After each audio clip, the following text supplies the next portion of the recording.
Oke.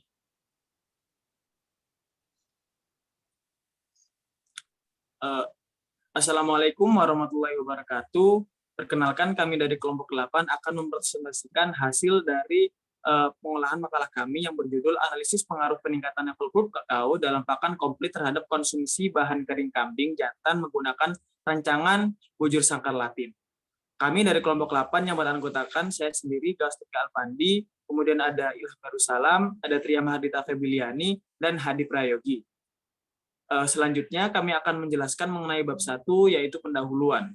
Pada bab latar belakang ini, berternak kambing menjadi salah satu usaha yang banyak digeluti di bidang peternakan di Indonesia, karena kambing merupakan hewan yang mudah dipelihara dan juga dikembangbiakan oleh masyarakat. Selain itu, pemeliharaan kambing biasanya dilakukan di pedesaan, karena biasanya orang-orang pedesaan memelihara kambing dengan cara mengajak mereka ke padang rumput, lalu membiarkan mereka untuk mencari makan sendiri. Namun, hal ini juga tidak lepas biasanya orang-orang yang memelihara kambing di perkotaan dengan menaruh kambing tersebut di suatu kandang. Nah, kemudian karena banyak yang memelihara kambing di perkotaan, hal ini juga mengakibatkan kebutuhan pakan di perkotaan untuk kambing juga cukup tinggi. Namun karena dedaunan di perkotaan itu cukup terbatas, oleh karena itu diperlukan adanya suatu olahan pakan baru yang mampu memberikan manfaat berupa terpenuhinya nutrisi bagi kambing itu sendiri. Kemudian yang ketiga yaitu banyaknya limbah kakao di Luwu Timur, yang hal ini limbah ini sangat mengganggu masyarakat karena berbau yang tidak enak. Namun secara nutrisi hal ini juga memiliki manfaat untuk menjadi bahan pakan kambing. Selanjutnya ialah rumusan masalah.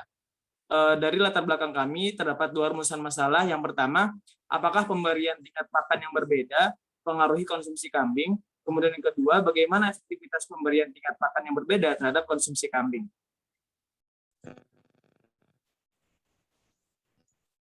Ya, berdasarkan rumusan masalah ada 2 tujuan. Yang pertama yaitu untuk menguji pengaruh pemberian tingkat pakan terhadap konsumsi kambing. Yang kedua untuk menganalisis efektivitas pemberian pakan terhadap konsumsi kambing. Yang kemudian untuk manfaat penelitian yaitu untuk memberikan informasi bagi ilmuwan, mahasiswa, dan peneliti lainnya terhadap pengaruh pemberian tingkat makan terhadap konsumsi kambing. Selain itu, penelitian ini dapat memberikan informasi terkait efektivitas tingkat makan berbeda terhadap konsumsi kambing. Yang selanjutnya itu bab 2, tinjauan pustaka. Yang pertama ada tinjauan umum kambing. Ternak kambing sangat potensial jika diusahakan secara komersial. Hal ini dikarenakan ternak kambing mempunyai beberapa kelebihan, antara lain tubuhnya relatif kecil, cepat mencapai dewasa kelamin, pemeliharaannya relatif cukup mudah, tidak membutuhkan lahan yang luas, investasi modal usaha cukup kecil, mudah dipasarkan, sehingga modal usaha cepat berputar, dikutip dari Atmojo 2007. Salah satu jenis ternak kambing yang banyak dipelihara masyarakat adalah kambing peranakan Etawa, kambing kacang, kambing boer, dan kambing Jawa Randu. Next, tinjauan umum pup kakao. Tanaman kakao terdiri dari 2 tipe yang dibedakan berdasarkan atas warna bijinya. Warna putih termasuk ke dalam grup Criollo, sedangkan biji tanaman ungu termasuk grup Forastero, dikutip dari Nasution 1976. Cairan pup sebagai limbah hasil samping selama fermentasi biji kakao diantaranya mengandung asam asetat atau asam cuka, asam laktat, dan alkohol yang terbentuk dari fermentasi gula yang terkandung dalam pup biji kakao. Pup biji kakao merupakan selaput berlendir berwarna putih yang membungkus biji kakao, dikutip dari Lopez 1986.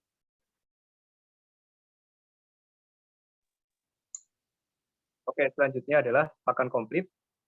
Adalah pakan yang cukup mengandung nutrien untuk ternak dan diberikan sebagai satu-satunya pakan untuk memenuhi kebutuhan pokok dan produksi tanpa tambahan lain kecuali air. Dikutip dari Hartadi dan kawan-kawan 2005. Pembuatan pakan komplit dilakukan dengan cara mencampur limbah pertanian dan konsentrat dengan mempertimbangkan kebutuhan nutrisi ternak.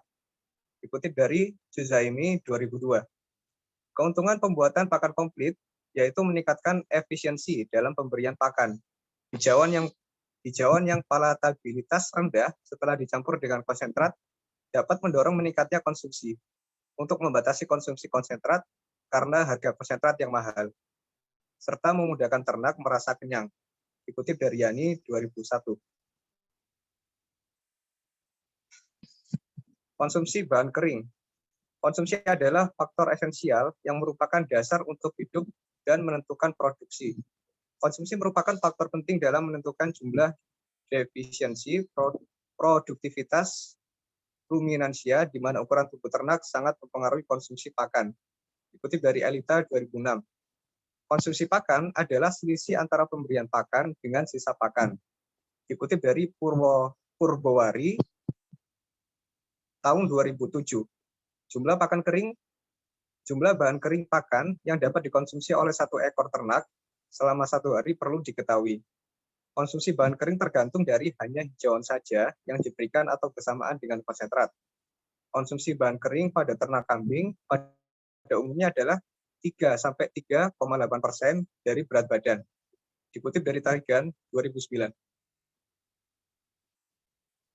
Oke, selanjutnya bab 3, metodologi penelitian. Metode pendekatan. Penelitian ini menggunakan pendekatan kuantitatif, yaitu pendekatan yang di dalam usulan penelitian, proses, hipotesis, analisis data, dan kesimpulan data sampai dengan penulisannya mempergunakan aspek pengukuran, perhitungan rumus, dan kepastian data numerik. Metode pengambilan data. Pengambilan data pada penelitian ini menggunakan teknik sampling, yaitu suatu teknik atau cara mengambil sampel yang representatif dari populasi.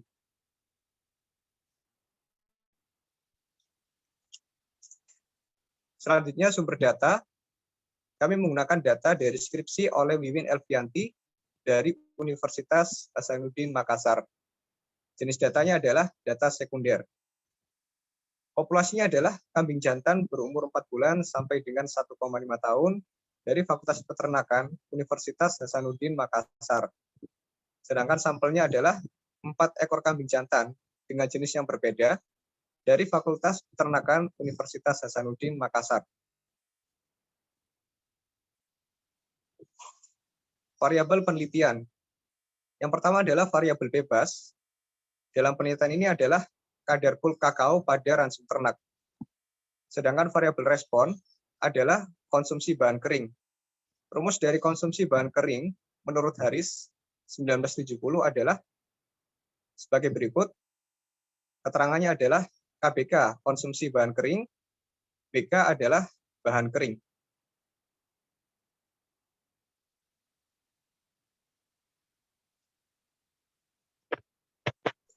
Selanjutnya yaitu rancangan penelitian.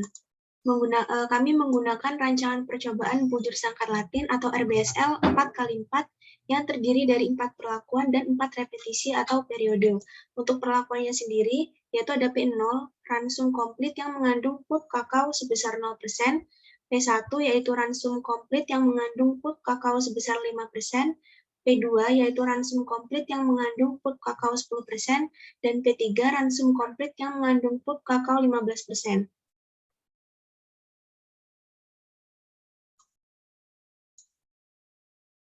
Berikut merupakan dana rancangan penelitian kami, bisa dilihat di tabel 2. Untuk periode ini merupakan waktu penelitian yaitu 1, 2, 3, 4, dan di sini ada 4 jenis kambing, yaitu kambing A, kambing peranakan etawa, kambing B, kambing kacang, kambing C yaitu kambing boer, dan kambing D yaitu kambing Jawa Randu.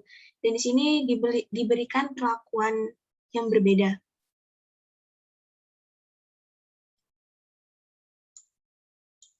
Selanjutnya prosedur penelitian. Yang pertama persiapan bahan pakan, yang kedua pelaksanaan penelitian, yang ketiga pengambilan sampel. Untuk pengujian datanya itu ada uji asumsi klasik, analisis ragam RBSL, dan uji post-hoc atau metode Brincan.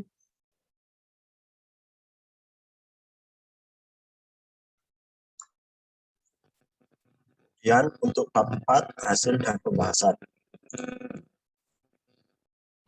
Berikut data penelitian yang telah kita ambil dari skripsi.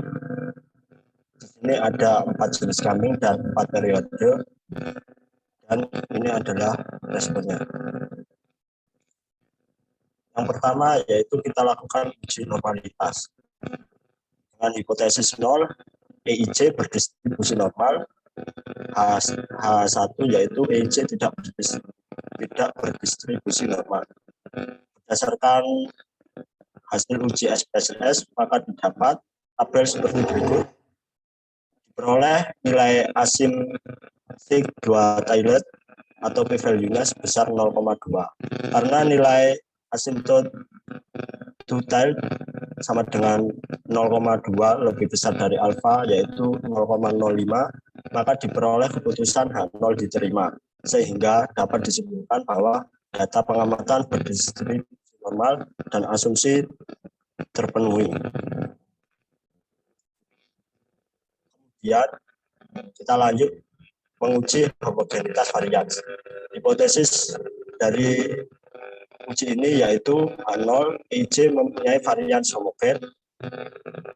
Yang kedua H1 yaitu EIC mempunyai varian heterogen. Dengan menggunakan uji SPSS, bantuan software SPSS, maka didapat tabel seperti berikut. Berdasarkan hasil analisis di atas, diperoleh nilai sig sebesar 0,16. Karena nilai sig 0,16 lebih besar dari alfa 0,05, maka diperoleh keputusan H0 diterima, sehingga dapat disimpulkan bahwa data pengamatan memiliki varian yang homogen dan asumsi homogenitas terpenuhi. Kemudian kita melanjutkan dengan metode RBSL. Hipotesis yang diuji yaitu H0 itu P, K sama dengan 0, dengan K 1 sampai dengan 4. H1-nya sama dengan minimal ada 1 μk tidak sama dengan 0. Dengan daerah kritis, H0 ditolak jika p-value kurang dari alfa atau F hitung lebih besar dari F tabel dengan derajat bebas 1 dan derajat bebas 2. Untuk rumus RBSL-nya seperti berikut, yaitu FK sama dengan YIC kuadrat per kuadrat. Untuk JKT-nya sigma YIC kuadrat dikurangi FK. Untuk JKB-nya sigma YI sampai R kuadrat per R dikurangi FK. Untuk JKK-nya sigma J sama dengan 1 sampai R, YC kuadrat per R dikurangi FK. Untuk JKB-nya sigma K sama dengan 1 sampai dengan R, Y titik K kuadrat dikurangi FK. Untuk JKG-nya sama dengan JKT dikurangi JKB, dikurangi JKK dikurangi JKB. Ini adalah tabel ANOVA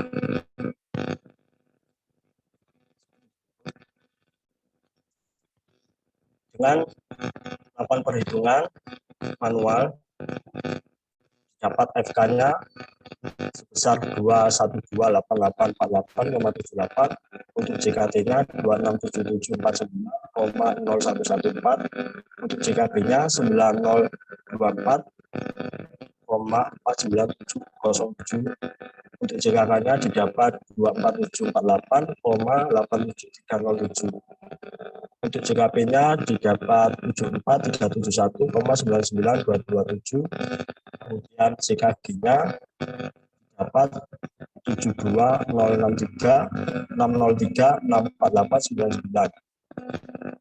Untuk KTB-nya didapat 32064,47, KTK-nya 8250,474, KTP-nya yaitu 24837,237, KTG-nya 12119,694.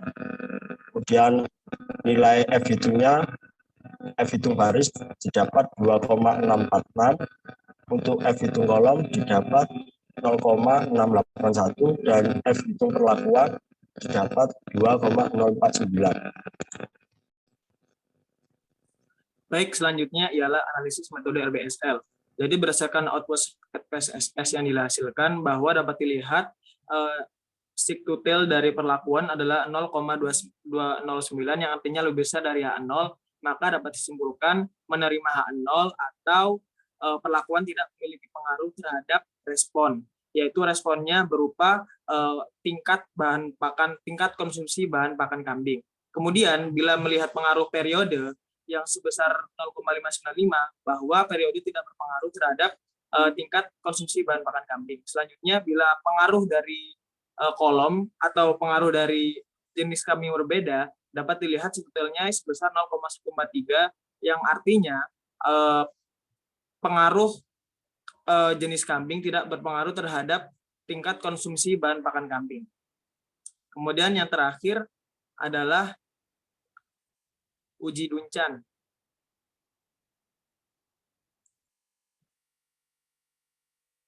Nah, jadi uji poso dengan metode Duncan dapat diperoleh hasil sebesar sebetulnya 0,81 dan dapat dilihat bahwa semua perlakuan P0 sampai P3 atau P1 sampai P4 itu berada pada subset 1 yang artinya tidak memiliki perbedaan. Kemudian berdasarkan nilai yang paling besar dapat disimpulkan bahwa P1 merupakan perlakuan yang paling baik digunakan untuk meningkatkan konsumsi bahan kering pada keempat kambing secara signifikan dari 4 perlakuan yang berbeda.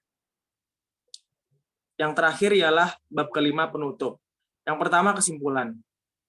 Dapat disimpulkan bahwa tingkat bahan yang mengandung pulp kakao yang diberikan tidak memiliki pengaruh terhadap konsumsi bahan kering pada kambing berdasarkan uji RBSL yang telah dilakukan. Sehingga penambahan pulp kakao pada bahan pakan kurang efektif terhadap jumlah konsumsi bahan kering pada 4 jenis kambing. Selanjutnya ialah saran. Adapun saran yang kami tawarkan yaitu peneliti dapat melakukan suatu rancangan percobaan dengan kondisi dengan tingkat homogenitas yang lebih tinggi supaya hasil yang diperoleh memiliki tingkat kebenaran yang lebih tinggi pula. Selain itu, tingkat bahan pakan ternyata tidak memiliki pengaruh terhadap konsumsi bahan kering pada kambing. Oleh karena itu, perlakuan yang lain dengan pengelompokan yang berbeda dapat dilakukan untuk memperoleh hasil yang diinginkan. Cukup sekian dari kami. Mohon maaf bila terdapat salah kata. Wassalamualaikum warahmatullahi wabarakatuh.